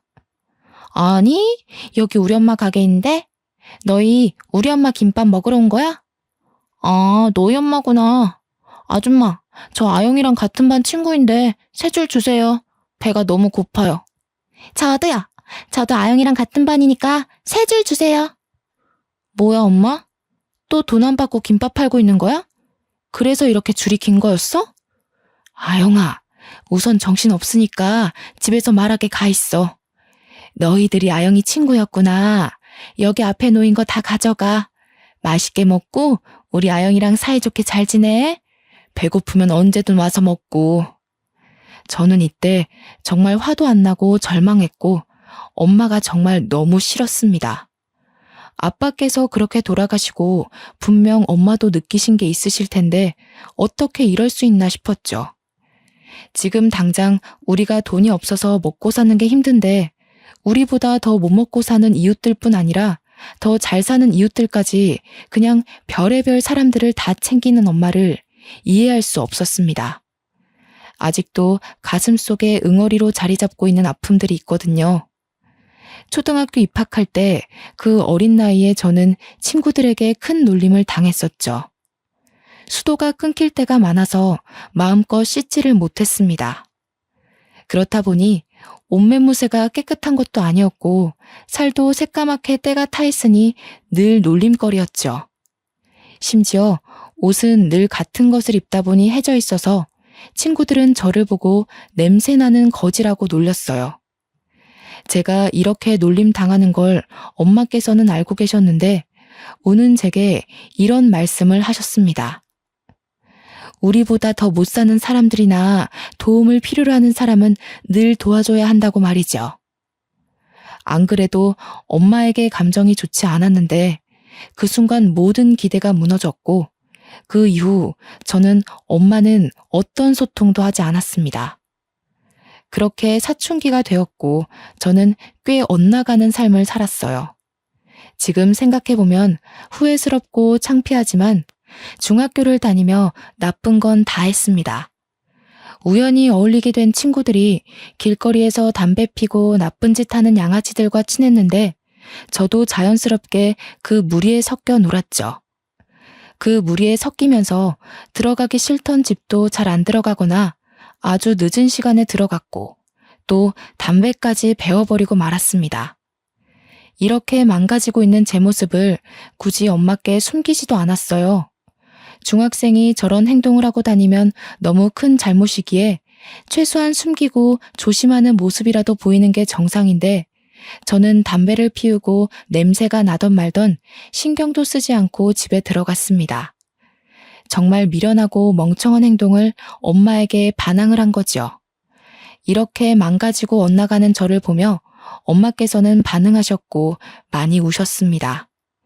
하나영, 너 정말 이럴 거야? 너 지금 나이가 몇 살인데 집에도 안 들어오고 담배를 피워. 내가 보여? 오래 살고 볼 일이네. 몇 년 만에 내가 보이는 거야? 아영아, 제발 이러면 안 돼. 아영아, 착하게 살아야 복이 오는 법이야. 응? 너 정말 아빠도 없는데 너까지 이러면 엄마 억장 무너져 이거사. 이제야 억장이 무너져? 난 답답한 부모 밑에서 살면서 이미 진작에 무너졌어. 그냥 하던 대로 해. 나 말고 불쌍한 사람인가 뭔가 그딴 사람들이나 돕고 살아. 왜 갑자기 관심 있는 척을 하는데? 아영아, 엄마가 잘못했어. 엄마가 미안해. 그러니까 제발 이러지 마. 너 이러면 엄마가 살 수가 없어. 아영아, 딱 한 번만 학생 신분에 맞게 노력해주면 안 돼? 이날 소리도 못 내고 숨죽여 많이 울었습니다. 많은 감정이 들었거든요. 진작에 좀 내 마음을 알아주지 싶은 마음도 있었고, 한편으로는 엄마에게 너무 큰 충격과 상처를 준 것 같아서 죄송스러웠죠. 저는 중학교를 다니는 내내 엄마에게 큰 상처를 줬지만 엄마의 말대로 딱 한 번이라도 학생답게 노력을 해보고 싶었습니다. 그래서 고등학교 입학과 동시에 담배도 끊었고 중학교 때 만나던 친구들도 싹 다 연락을 끊었어요. 그리고 이악 물고 공부만 했습니다. 사실 어려서부터 제대로 공부를 한 적이 없어서 너무 힘들었죠. 하얀 건 종이요, 검은 건 글자요. 이게 딱 제 마음이었지만 포기하지는 않았습니다. 열심히 노력을 했지만 성적은 좋지 않았어요. 저는 1학년 성적을 망치고 그때부터는 과목별로 공부할 때마다 모르는 게 생기면 꼭 선생님에게 질문을 했어요. 온종일 물어가며 머리를 싸매고 공부를 했더니 선생님들도 귀찮으실 텐데 오히려 저를 예쁘게 봐주셨고 더 자세히 봐주셨죠. 이렇게까지 머리를 싸매고 이악 물고 공부하던 저는 목표가 있었습니다. 중학교 내내 나쁜 짓 하고 1학년 성적도 망쳤지만 변함없이 제 목표는 의대였죠. 이유는 아픈 환자를 치료해주고 싶은 마음보다는 그저 돈을 잘 벌어서였어요. 지긋지긋한 이 가난을 끊을 수 있는 유일한 직업이라 생각을 해서 저는 꼭 의대를 가야 했습니다. 다들 제가 의대를 목표 삼고 있다고 하면 비웃었어요. 중학교 때 어떻게 지냈는지도 알았고 1학년 성적을 알았으니 말이죠. 그런데 전 아랑곳하지 않았고 1년 365일 내내 흔들림 없이 꿋꿋하게 공부만 했습니다. 공부를 하면서도 내가 정말 갈 수 있을까와 같은 생각들이 머리에 가득 찰 수 있지만 저는 그런 생각조차 하지 않았어요. 아무 생각 없이 공부만 하는 저를 보며 엄마께서도 묵묵히 케어를 해주셨습니다. 제가 공부하던 이때가 집이 가장 조용했던 시기였죠. 그 흔한 밥 먹어라는 말도 하지 않으셨고 상을 차려두고 조용히 기다려주셨어요. 알아서 공부하다 흐름에 맞춰 밥을 먹고 또 공부를 할 수 있도록 말이죠. 그렇게 공부를 한 결과 제가 머리가 있었는지 정말 남들보다 너무 늦었고 부족한 게 많았는데 수능 성적으로 진짜 꿈에 그리던 의대를 합격하게 되었습니다. 솔직히 저도 놀라웠어요. 공부를 하는 동안 스스로를 의심한 적은 없지만 확신한 적도 없었거든요. 제 합격 결과를 듣고 저희 엄마는 정말 행복에 겨운 눈물을 펑펑 쏟으셨습니다. 엄마, 나 할 말 있는데. 그 결과 나왔지? 우리 딸 괜찮아. 의대만 뭐 대학이야? 그렇게 노력한 모습으로도 엄마는 충분해. 고생했어, 우리 딸. 의대 안 가도 괜찮아? 그럼 엄마가 뭐 아영이 너 의사 만들려고 공부시켰나? 괜찮아, 기죽지 마. 어쩌지? 나 의대 합격이래, 엄마. 나 너무 신기해, 진짜로. 뭐? 그게 사실이야? 세상에, 장하다, 우리 딸. 어휴, 이것 봐. 엄마는 아영이 너가 해낼 줄 알았어. 고생했다, 고생했어. 세상에. 엄마께서 너무 행복한 눈물을 흘리시니까 제가 다 기분이 좋더라고요. 이제 정말 행복한 일만 남았다는 생각에 설레고 기뻤습니다. 남들에 비하면 짧지만 그래도 제 고등학교 시절을 떠올리면 정말 깨어있는 시간 동안 공부한 거 말고는 한 게 없을 정도로 열심히 해서 얻은 결과라고 생각해요. 엄마와도 사이가 좋아졌지만 약간 서먹한 게 있었는데 의대 합격을 계기로 더 친해져야겠다고 생각을 했는데 예상치 못한 일이 벌어졌습니다. 엄마께서는 제게 할 말이 있다며 분위기를 잡으셨고 마주 앉아 대화를 나눴죠. 할 말이 뭐길래 이렇게 분위기를 잡아? 무슨 안 좋은 일 있는 거야? 이거 받아. 500만 원이고 너 자취방 보증금이야. 자취할 곳도 얼른 구하고 등록금도 얼른 벌어. 엄마 왜 그래? 무슨 소리를 하는 거야? 엄마는 너 보증금 500만 원만 줄 거니까 너가 등록금 내고 다니라고. 그리고 자취할 집도 빨리 알아봐야 할 거야. 좋은 집은 빨리 나가거든. 엄마, 진짜 너무한 거 아니야? 말이 아다르고 어다르다고. 우리 집 형편 뻔히 알아서 등록금 내주는 건 기대도 안 했는데 어떻게 이렇게 말할 수 있어? 생판 모르는 남들은 그렇게 잘만 도우면서 하나뿐인 딸은 서울 가서 혼자 살아야 하는데 500만 원 쥐어주고 집도 알아서 구하고 학교도 알아서 다녀라 이거야? 아영아, 엄마가 늘 말했잖아. 생판 모르는 남이 아니라 어렵고 도움이 필요한 사람을 돕는 거라고. 아무튼 그렇게 알고 있어. 엄마는 김밥 재료 준비해야겠다. 저는 너무 충격적이었습니다. 돈을 기대한 건 아니었지만 적어도 딸이 타지살이를 하게 되면 당연히 걱정스러운 마음에 같이 올라가서 집도 같이 알아보고 계약을 하는 게 엄마 마음 아닌가요? 저 당시에 제 마음은 500만 원 쥐어주고 너 살 집까지는 구해줬으니 이제 알아서 살으라고 하는 것 같았습니다. 그래서 너무 서운했고 마음이 아팠어요. 의대는 등록금도 너무 비싸고 심지어 6년 동안 공부해야 돼서 돈이 많이 필요했기에 막막했습니다. 그렇게 꿈꾸던 의대에 합격해놓고 이렇게 슬플 줄은 몰랐죠.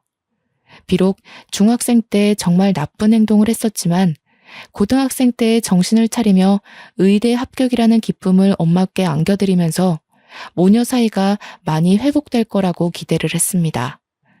그러나 그 말을 듣고 다시 한번 굳게 마음이 다쳤죠. 홀로 서울에 어렵게 터를 잡았지만 당장 먹고 살 게 문제였습니다. 여전히 공부에 손을 놓을 수는 없었고 일은 해야 했기에 너무 막막했어요. 한참을 고민한 끝에 저는 제 학부를 강조해서 고액 과외들만 하며 돈을 벌어서 공부를 했고 정말 힘겹게 의대를 졸업했습니다. 다시 대학생으로 돌아가라고 하면 죽어도 돌아가지 못할 정도로 힘들게 살았죠. 제가 이렇게 사는 동안 엄마께서는 걱정도 하지 않으셨습니다. 한 달에 한 번씩 전화하며 잘 지내냐 물으셨고 잘 지낸다고 말하면 알겠다며 바로 끊는 게 전부였죠. 그렇다 보니 엄마에 대한 애정이 없었습니다. 가족이래 봤자 겨우 엄마 혼자인데도 저는 가족을 챙기지 않았습니다. 그렇게 살다 제가 대학병원 인턴 1년차 때 엄마가 다른 병원 응급실에 쓰러졌다는 연락을 받았죠. 보호자가 저뿐이라 급하게 연락을 받았습니다. 저는 이때 불효녀인 저를 원망하고 또 원망할 수밖에 없었어요. 급하게 엄마가 계신 응급실로 갔는데 피검사를 했더니 간암이 의심되어 정밀검사가 필요하다는 말을 들었습니다. 전혀 몰랐는데 저를 서울로 보낸 후 엄마께서는 극심한 외로움에 매일 소주 한 병씩 습관처럼 마셨다고 하셨죠. 의식이 없는 엄마의 얼굴을 뚫어져라 보는데 제가 무심했던 사이 엄마가 너무 나이 드신 게 눈에 보여 눈물을 하염없이 흘렀습니다. 한참을 울던 중 엄마가 정신을 차리셨고 힘겹게 제게 보고 싶었다고 너무 보고 싶었다며 눈물을 흘리셨죠. 저희 모녀는 대체 왜 이러는 건지, 왜 이렇게 서로 엇나가고 마음을 모르는 건지 마음이 너무 아팠습니다. 서운한 게 있으면 대화로 풀어라도 볼 것을 자식이라곤 저 하나인 엄마에게 거리를 두고 살았으니 그간 얼마나 외로우셨을까. 제 행동들이 너무 후회되더라고요. 이유를 불문하고 서울로 모시고 올라와서 이제라도 매일을 함께하며 효도를 해야겠다고 다짐했지만 진단 결과는 좋지 않았습니다. 간암 4기에 이미 폐까지 전이가 되었던 상태였죠. 이 정도면 통증이 말도 못할 정도였을 텐데 그간 제게 말도 하지 않고 버텨온 엄마를 떠올리니 울 수도 없었습니다. 그 아픈 몸을 이끌고 여전히 김밥을 말아서 동네 사람들을 나눠주며 살았던 엄마가 더는 밉지 않았어요. 그냥 이기적이고 못된 제 자신이 미웠죠. 너무 속상한 마음에 또 마음에도 없는 소리를 하며 저도 모르게 엄마에게 언성을 높이며 말을 했습니다.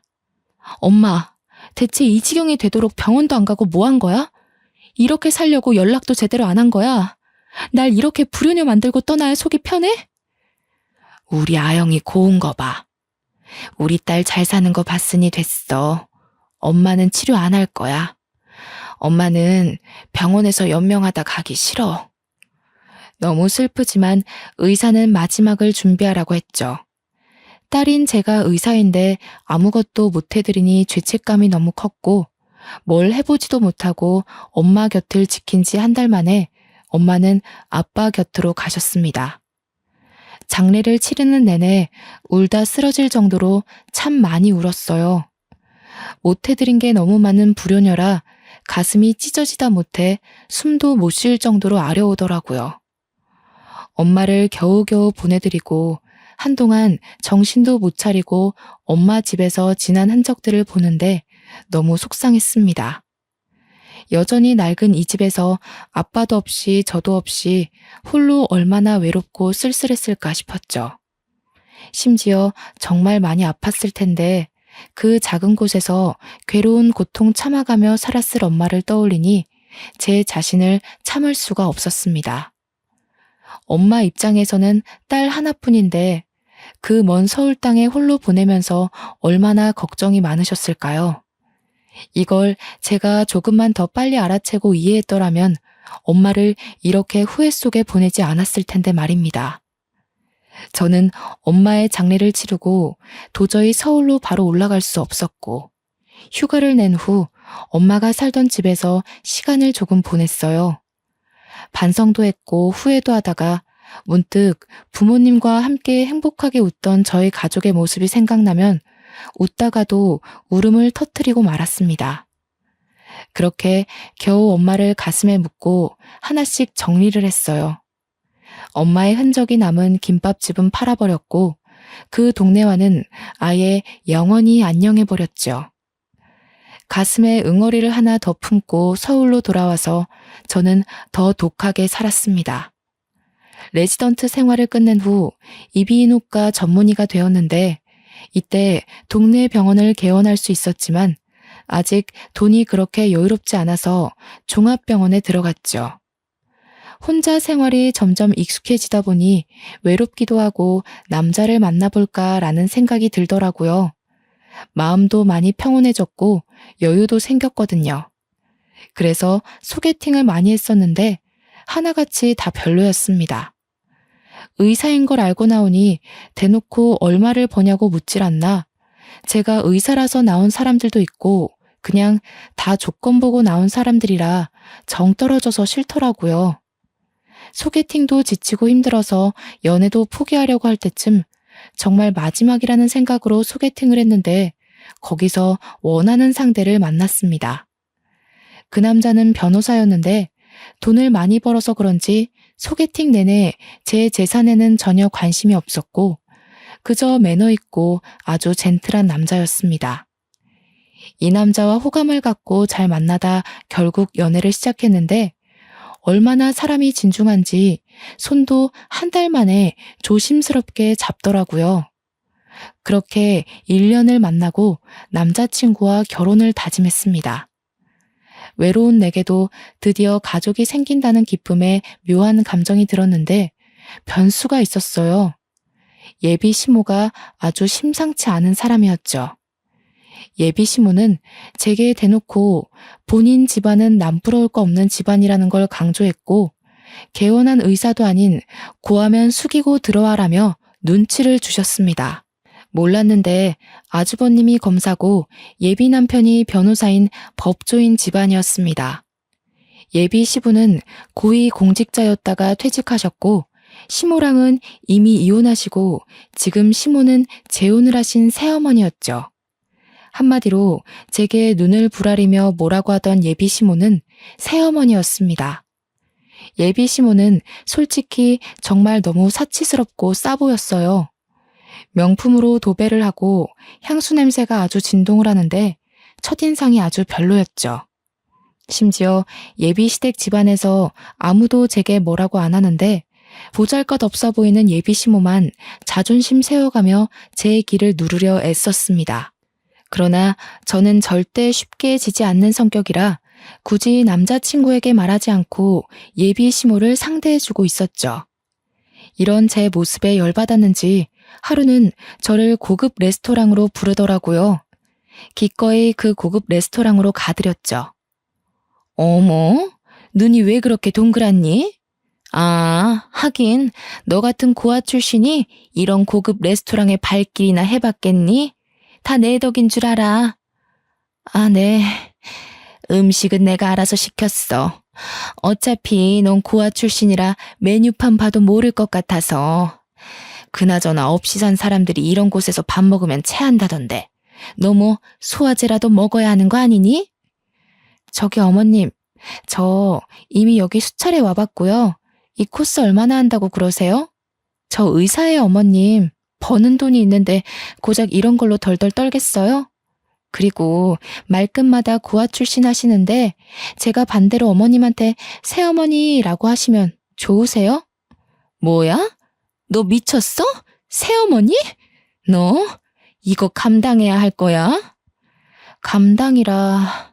아, 뭐 고자질 하시게요? 하세요. 상관없거든요. 못할 말 뱉으신 건 어머님이니까 전 괜찮아요. 아, 참고로 이 대화는 녹음했으니까 수정하지 마시고 있는 그대로 고자질 하세요, 어머님. 말끝마다 고아라고 말하며 무시하는 예비 시모에게 그대로 되갚아주자 제 얼굴에 와인을 확 뿌리며 소리를 지르더군요. 순식간에 주변 사람들 모두 웅성거리며 시선이 집중되었지만 아랑곳하지 않고 끝까지 까랑까랑하게 말씀하셨죠.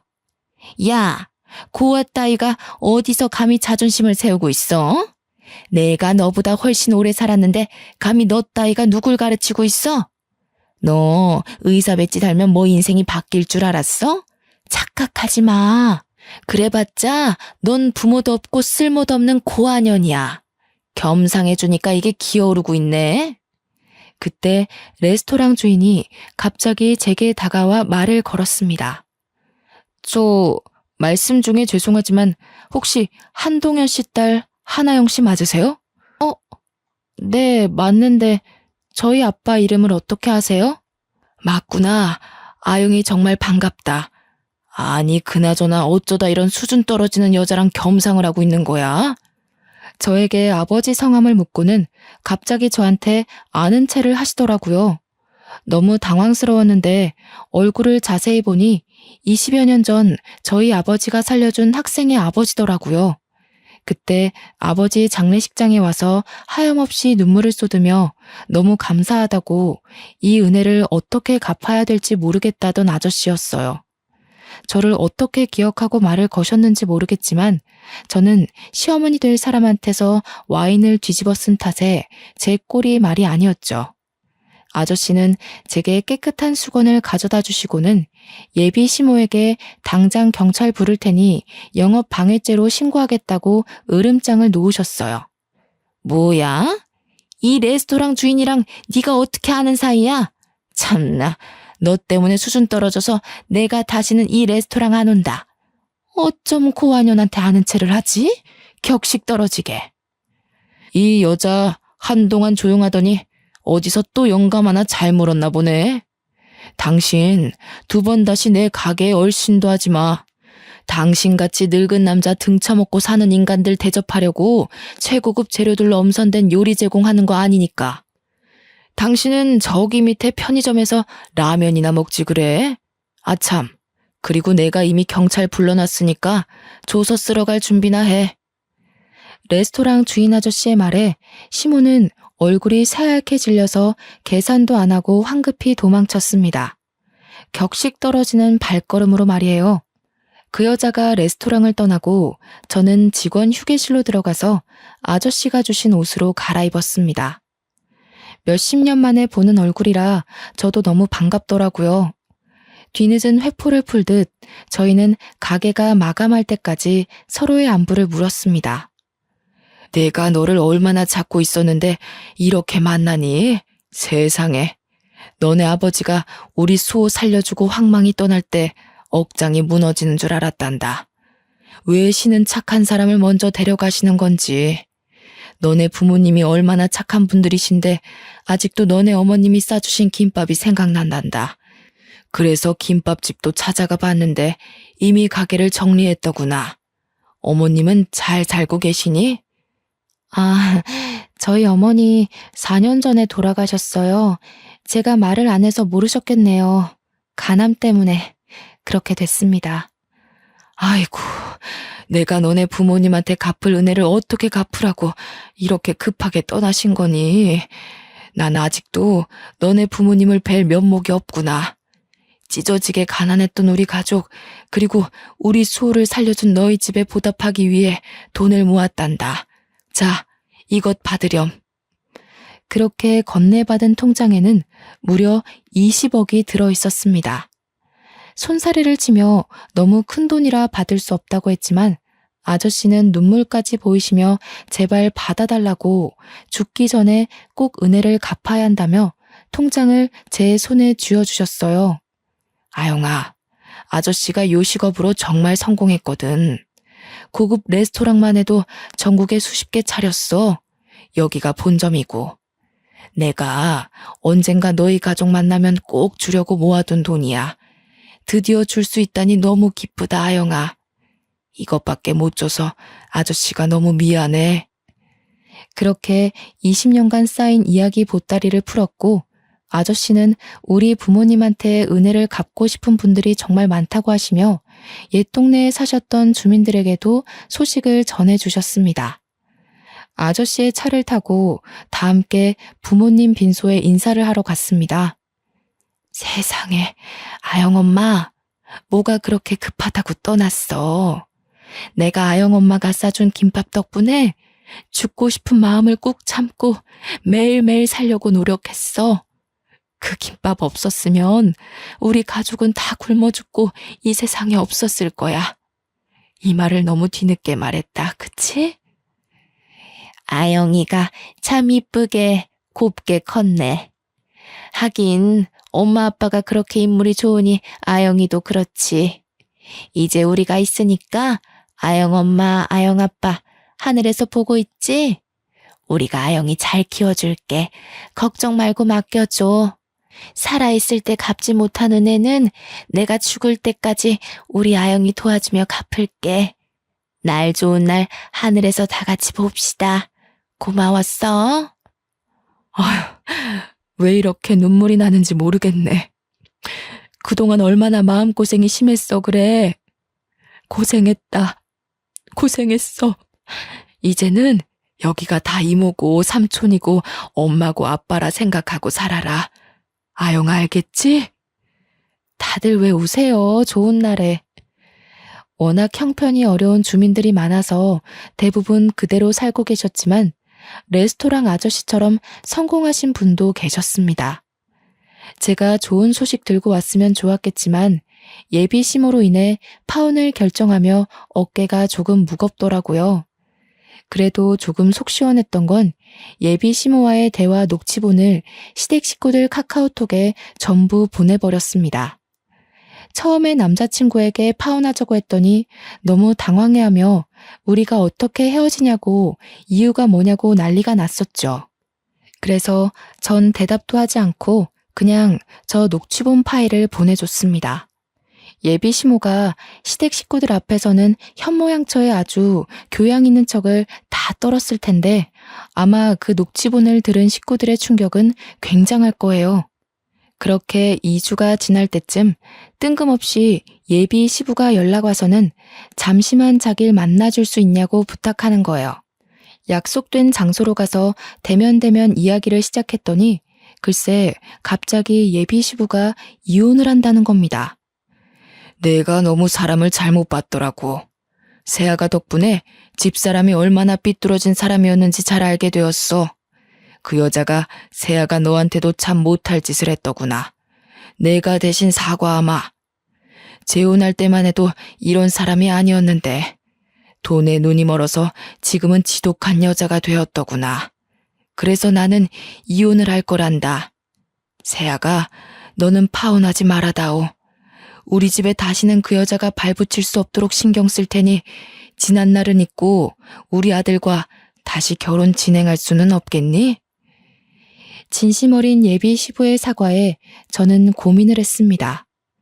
나를 고아라며 놀려대던 시모 될 사람은 이미 집에서 쫓겨났고 저는 예비 남편과 또 한 번 만나서 이야기를 했답니다. 예비 남편은 저와 절대 헤어질 수 없다며 잡고 또 잡았지만 끝내 거절했습니다. 결혼도 하기 전에 10월들을 경험해버린 탓에 결혼이 하기 싫어지더라고요. 그리고 예비 남편도 전 시모가 제게 막말을 할 때 모른 척 듣고만 있던 적도 있었고요. 그래서 그냥 결혼을 포기했습니다. 또 언젠가 정말 좋은 사람을 만나면 결혼에 대한 생각이 바뀔 수 있겠지만 현재는 결혼에 대한 확신이 들지 않았거든요. 그렇게 파혼을 한 뒤 저는 혼자 조용히 살고 있습니다. 레스토랑 아저씨께 받은 20억과 저를 또 돕고 싶다는 주민의 도움으로 제 개인 병원을 개원했고 이제서야 부모님의 그 선한 마음이 조금은 이해가 가서 휴무에는 시골에서 의료봉사를 다니고 있답니다. 부모님이 남을 돕는 걸 그렇게 싫어했던 제가 결국 부모님이 도운 분들에게 은혜를 대신 받는 게 조금 부끄럽긴 합니다. 그래서 앞으로 부모님의 마음을 더욱 헤아리고 이해하며 남은 여생은 부모님처럼 남에게 베푸는 삶을 살고 싶습니다. 제 사연을 끝까지 봐주셔서 감사합니다.